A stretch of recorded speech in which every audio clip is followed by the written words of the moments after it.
Hashem, la ofrenda por la reparación. Y Yahweh le habló a Moshe diciendo, cuando alguna persona cometa iniquidad, que es la palabra Maal en hebreo, y peque, jatá, como ya hemos visto, inadvertidamente, que llega acá, en las cosas santas de Yahweh, traerá por su culpa, aquí sí es Hashem, a Yahweh un carnero sin defecto de los rebaños, conforme a tu estimación de shekels de plata, del shekel del santuario, en Hashem, y pagará lo que hubiera defraudado de las cosas santas, y añadirá a eso la quinta parte y la dará al sacerdote, y el sacerdote hará expiación, que es cafar, por él con el carnero del sacrificio por el pecado, y será perdonado. Finalmente, si una persona peca, jatá, o hace alguna de todas aquellas cosas que por mandamiento de Yahweh no se deben hacer, aún sin hacerlo a sabiendas, es culpable, o sea, es Hashem, y llevará su pecado. Aquí la palabra para pecado es abom, ¿sí? Que es otra palabra que se utiliza para pecado. Aquí no es jatá. Traerá pues al sacerdote para expiación, Hashem, según tú lo estimes, un carnero sin defecto de los rebaños, y el sacerdote le hará expiación por el yerro, que es shagá, que cometió por ignorancia, shegagá, ¿no es cierto? Es culpa, o sea, es Hashem, y ciertamente delinquió nuevamente Hashem, o sea, nuevamente, más que delinquió, se hizo culpable delante de Yahweh. Esto está en Vayikra, en capítulo 5, del 14 al 19, que como ya dijimos es donde realmente debería empezar el capítulo 6, porque lo anterior corresponde al Korban Hatá, todos los pasukim del 1 al 3, eso lo vimos en el último post. Entonces, este pasuk 14 nos introduce ahora sí a un nuevo tipo de ofrenda sacrificio, que es el Korban Hashem, porque nosotros vamos a ser presentados ahora con una nueva clase de pecado, por así decir. Aquí se nos presenta con el concepto de pagar una penalidad por un acto de mala conducta referente a ir contra las cosas santas de Yahweh. La ofrenda aquí es para expiación de la culpa, pero estas ofrendas requieren un extra. Es como una penalidad o multa, aquí sí, pero una mejor palabra para penalidad sería reparación. En realidad lo que se hace aquí es una reparación. Reparación indica que se debe algo, por lo tanto hay que saldar esa deuda, hay que reparar la situación. Cuando nosotros obtenemos una infracción de tráfico y pagamos una multa, la misma es una penalidad en su sentido más puro. No es que nosotros estamos pagando lo que se debe, ¿sí? Sino el precio estipulado para esa transgresión. Si uno le comete ese error tiene tal precio. No estamos reparando nada. Que nosotros hemos cometido un error legal, ¿no es cierto? Hemos sido multados y ahora como castigo nosotros pagamos la multa. Luego de pagar la multa nosotros no somos excusados, no somos perdonados, simplemente somos liberados. El pagar la multa no hace que de alguna manera se sustituya el hecho de que nosotros hayamos roto la ley, o sea, no se borra, sigue estando ahí, al contrario, sigue estando, ¿no es cierto? No nos blanquea ni nos redime.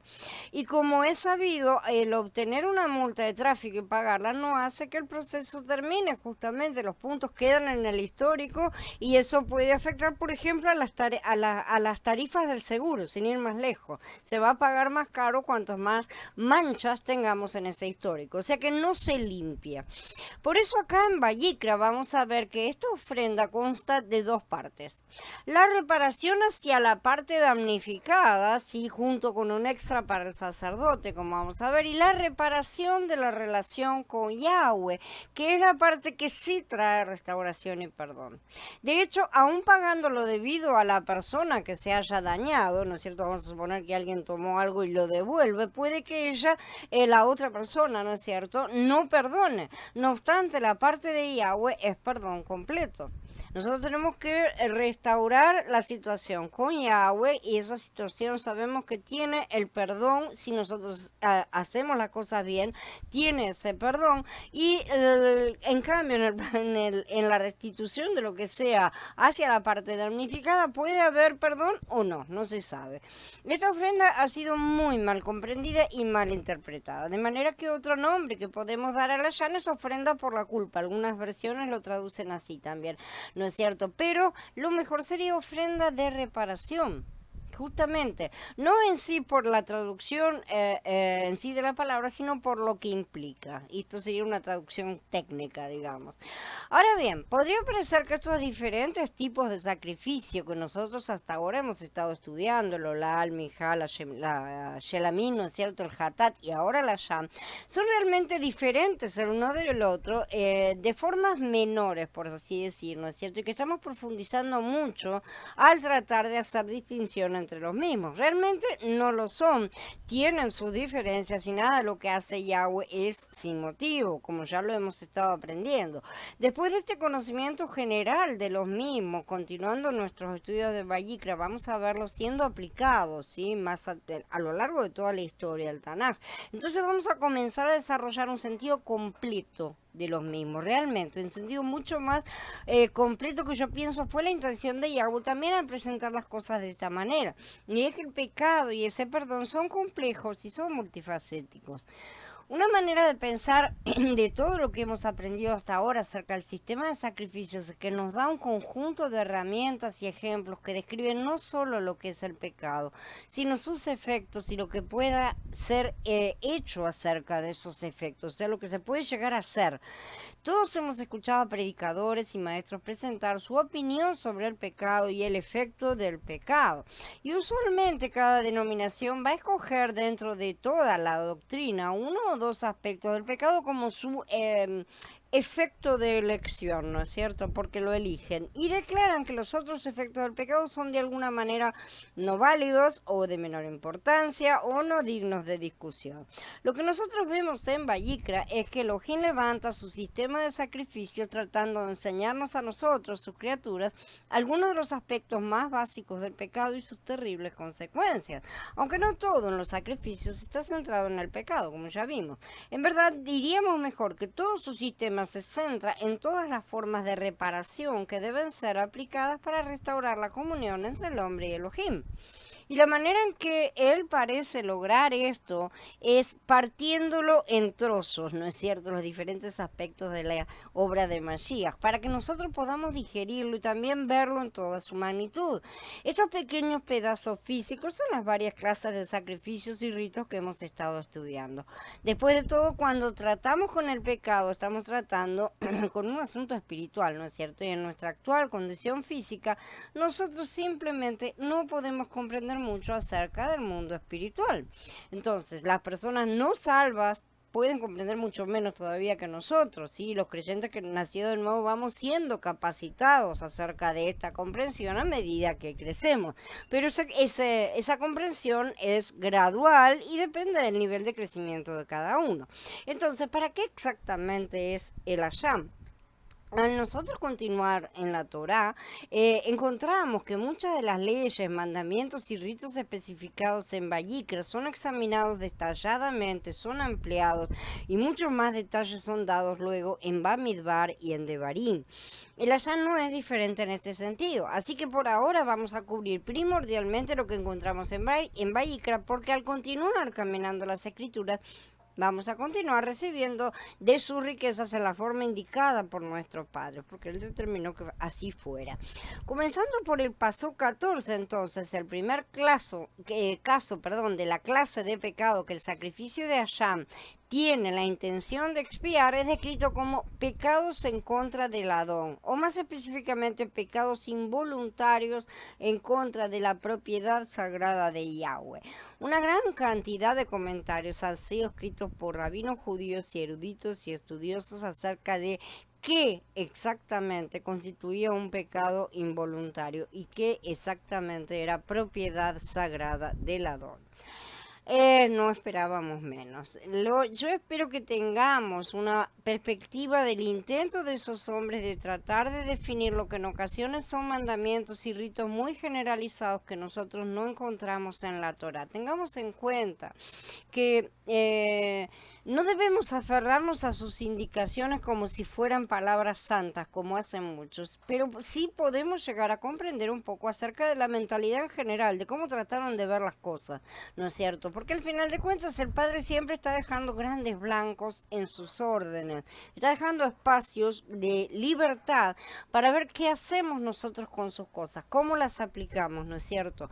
Y nosotros completamos de esa manera esos huecos y aplicamos su Torah a las diferentes circunstancias y épocas, siempre de acuerdo con él mismo, ¿no es cierto? Usando la mente de Mashiach. Lamentablemente, esta no era la condición de los antiguos, sabemos, y sigue sin ser la de quienes no lo aceptan como Adón, de manera que debemos ser muy cuidadosos a la hora de recurrir a estas fuentes, tomándolas de la misma forma en que tomamos cualquier documentación histórica extrabíblica. Son útiles para darnos ideas, ¿no es cierto? Algunas de las posibilidades que estos hombres incluían en la categoría de pecados involuntarios en contra de la propiedad sagrada de Elohim eran, por ejemplo, comer de la comida sagrada. Está en Vayikra 22:14. Pero si un hombre come de una donación sagrada sin darse cuenta, deberá pagarle al sacerdote por la donación sagrada, añadiendo un quinto de su valor. Vemos aquí el clarísimo parecido con un Hashem, ¿no es cierto? Aunque el nombre de esta ofrenda no sea mencionado explícitamente, no está dicho cuál es el nombre de esa ofrenda. Este es el caso de una persona que no es sacerdote, ingiriendo alimentos provenientes de los sacrificios por error. Por ejemplo, va a la casa de un sacerdote y sin saber come algo que no debería, vamos a suponer. Otra cosa era por no cumplir algún voto o no presentar un diezmo prescrito en el santuario para algún tipo de ceremonia de dedicación, alguna cosa que se hubiera podido errar. Aún en ese momento, Vayikra 5 parece separar estas en dos tipos diferentes: pecados contra el Adón a sabiendas o por ignorancia, ¿sí? Descubriéndolo más tarde, dice, o sea, que en su momento no lo sabía y cuando vino a saberlo se hizo culpable. Lo que es importante de captar es que estos pecados en particular o violaciones son de un nivel más serio porque los mismos son considerados ser directamente en contra del Adón. Todos los pecados son de una manera u otra contra Yahweh, ¿no es cierto? Porque cada pecado por definición implica ir en contra de sus mandamientos, de las leyes de Elohim, su voluntad, o para resumirlo todo, de su esencia misma, ¿no es cierto? Elohim en sí mismo. En nuestras Biblias nosotros encontramos la palabra pecado, o bien puede ser falta, transgresión, infracción. La palabra hebrea que esto está traduciendo es Maal, ¿sí? Maal es una de las varias palabras hebreas que terminan siendo puestas juntas en una bolsa y después son traducidas al español como pecado, ¿no es cierto? Todas, o falta a veces, de manera aleatoria, a como le sale el sorteo, parece. Pero Maal es usada en hebreo para denotar primordialmente los pecados más serios. Generalmente se la menciona en la frase directamente relacionada con Yahweh, indicando que ese pecado es una ofensa directa contra Yahweh, por lo que la mejor traducción no es pecado, sino iniquidad. Más adelante en la Torá encontraremos esta misma palabra hebrea usada para describir el Maal del adulterio, ¿sí? Y el Maal de adoración a otros dioses, o sea, la idolatría. Esta palabra aplica también a la iniquidad de Acán. Pinhas Finés acusa al pueblo de traición, ¿no es cierto? O sea, de iniquidad. Maal. Los yahuditas fueron deportados por su iniquidad. Maal. Shaul fue muerto por su iniquidad y muchísimos ejemplos más. Shaul el rey, obviamente.